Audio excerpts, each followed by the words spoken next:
دا د اوټلوک صفحه ده. د اوټلوک صفحه چې خلاص شوله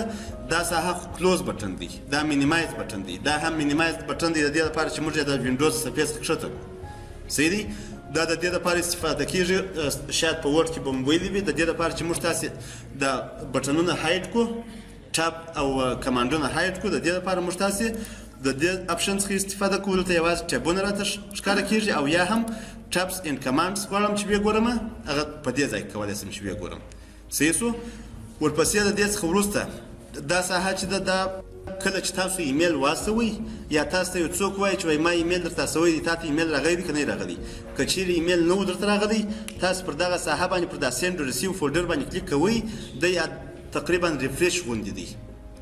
کله چې زه کلیک پر وکړم دی دا یې ریفریشوي. که چیرې یو غلطي یو مشکل پکښې کې و، هغه اوس هغه مشکل نشته پکښې کې، دی خپل هغه صفحه ورکه کړله. که چیرې مشکل پکښې کې و، پر دغه ایرر باندې فقط کلیک کوئ، دلته په دې ځای کې هغه ایرر درکوي، نمبر یې درکوي چې دا ستا په اوټلوک کې دغه مشکل موجود دی. هغه مشکل بیا که چیرې دا رقم و چې مثلا تا نسوی حلولی، هغه کوډ نمبر دی درته راستوي. پر دې ځای باندې چې کلیک وکړئ سینډ ریسیو زه درته وایم چې تاسو نسئ کولی. او په دې ځای کې دی تاسو ته میسج درکوي، په میسج کې یو کوچنی کوډ نمبر درکوي. هغه کوډ نمبر یې کاپي کوئ، راوړئ یې په ګوګل کې هغه کوډ نمبر، دا ګوګل صفحه چې مو خلاص کړل، فقط هغه کوډ نمبر دلته پیسټوئ چې پیسټ مو کوئ، دی د هغه کوډ نمبر مطابق تا ته هغه د ایرر دغه درکوي، نوم درکوي چې کوم ایرر پکښې کې دی یا کوم مشکل پکښې کې دی، او د هغه سلوشن یا په اصطلاح باندې حل لاره یې سټپ بای سټپ څه شي ده، څه رقم کولی شې چې ته هغه سټپ بای سټپ حل کړې. که چیرې دا مشکل پکښې کې و، دا کولی شئ چې د دې سینډ ریسیو څخه هم وکړئ. خو دې ته زه وروسته راځم. دا ساحه چې ده دا د کویک اکسس ټول بار په نامه باندې یادېږي. دا موږ تاسو په ورډ او په اکسل کې مو ویلي وه، کوم بټنونه چې موږ تاسو غواړو چې ډایرکټ پر دې ځای باندې راته ښکاره شي، هغه کولی شو چې په دې ځای کې مثلا پرنټ زه غواړم چې راته ښکاره شي، دا یې ښکاره شو. او یا مثلا زه غواړم چې پرنټ یې د منځه ایسته کړمه یا یې یوسم، هغه د منځه ځي. که چیرې ځینې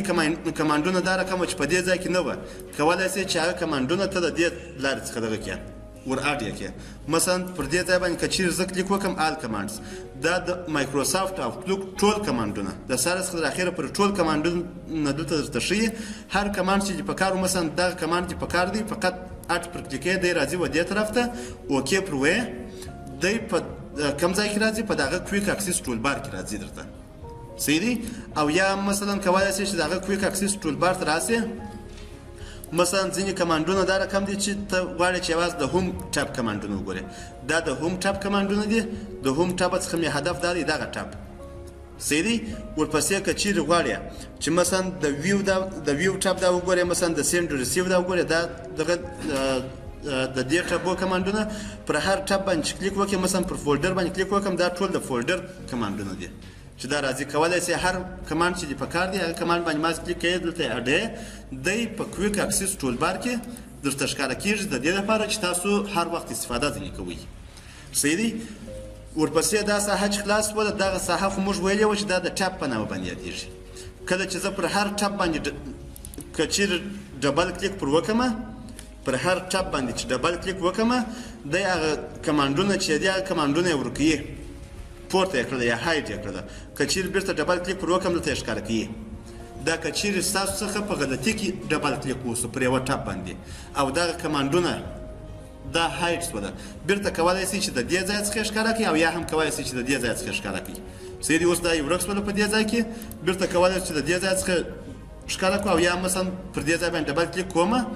دی ټول کمانډونه یې هم راته ښکاره کوي، هم ټبونه ښکاره کوي او هم کمانډونه راته ښکاره کوي. صحیح شو؟ ورپسې بله ساحه چې ده چې ما درته ویله، مال تاسو کولی شئ چې د یوه پر ځای باندې 3 4 5 10 ایمیله پکښې کې اډ کړئ. د هغه دپاره تاسو راځئ اول د واره فایل منیو ته، پر فایل منیو چې مو کلیک وکړئ، دلته راځئ اډ اکاونټ ته. اډ اکاونټ چې مو کلیک کړئ، بیا هغه رقم صفحه درته خلاصېږي لکه مخکې چې موږ ته خلاص شوې وه. صحیح دی؟ په دې ځای کې تاسو اوس موږ کوم اکاونټ پکښې کنفیګر کړی دی؟ جیمیل دی. او موږ تاسو اوس په دې ځای کې جیمیل اکاونټ کنفیګر کړی دی، haidari45@gmail.com. که چیرې تاسو راولاړ شئ، مثلا په دې ځای کې اډ اکاونټ کلیک کړئ، یاهو پکښې کنفیګر کړئ، هاټ میل پکښې کنفیګر کړئ، یا خپل د دفتر یو ایمیل پکښې کنفیګر کړئ. هغه بیا کولی شئ په دغه ساحه کې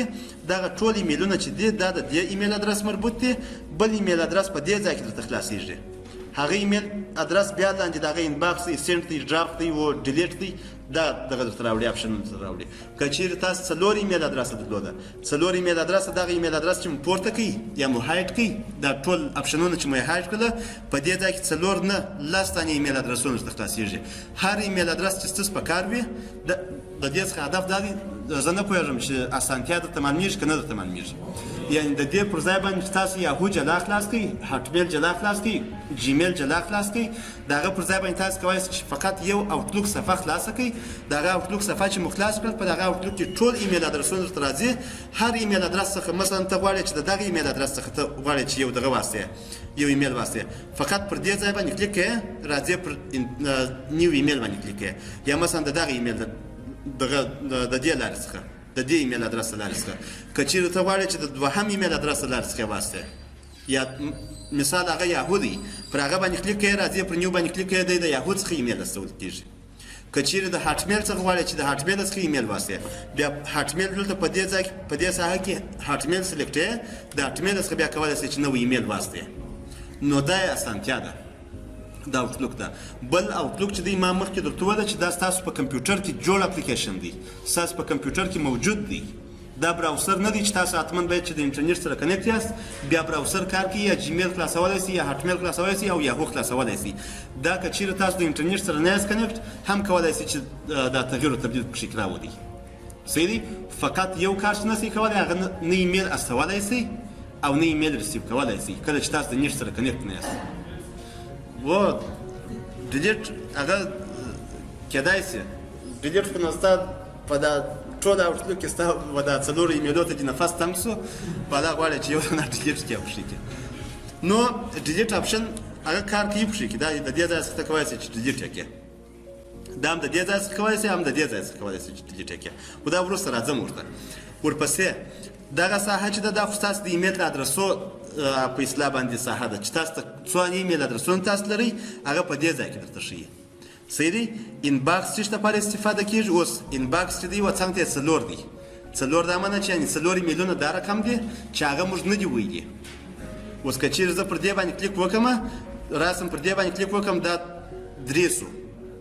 یعنې اوس دا 3 داسې ایمیلونه پاتې دي چې ما نه دي ویلي راځم پر دې ځای باندې کلیک کوم دا 2 سو 2 دا رقم ایمیلونه دي چې ما نه دي ویلي پر دې باندې کلیک کوم دا یو سو بیرته چې پر دې باندې کلیک وکړم نو په انباکس کې هیڅ داسې ایمیل نشته چې هغه دې ما نه وي ویلي صحیح دی سینټ آیټم خو هغه آیټمونه درته ښیي چې هغه تاسو ته ولي صحیح دی په دې ځای کې موږ تاسو تر اوسه پر یو ایمیل هم نه دی استولی ورپسې ډیلیټډ آیټم هغه آیټمونه چې تا مثلا د انباکس څخه مثال دا دغه دې ډیلیټ کړئ دا کولی شئ چې په دې ځای کې وګورئ هغه ایمیلونه چې تا ډیلیټ کړي دي هغه په ډیلیټډ آیټم کې راځي یا مثلا زه بیرته راځم و انباکس ته په انباکس کې دغه ایمیل زه غواړم چې ډیلیټ یې کړم کله چې راسم 2 دانې دلته ډیلیټډ آیټم راځي صحیح سو نو تاسو ته شاید اوس معلومه شوي چې اوټلوک اسانه دی دغه اسانه به یي یا به نه یي کار یا استفاده ډېره کولی سو که لږ کولی سو خو ډېره استفاده چې موږ کولی سو هغه په دفتر کې دا چې ستاسو په یاد وي کله چې دفتر ته تاسو ولاړ سئ هغوی جیمیل او یاهو هاټمیل دا شیان نه استعمالوي تاسو مجبوره یاست چې تاسو باید په اوټلوک کې د اوټلوک څخه استفاده وکړئ صحیح دی دا چې د اوټلوک څخه په دفتر کې بیا ولې استفاده کوئ هغه سبا یا بل سبا شاید ووایو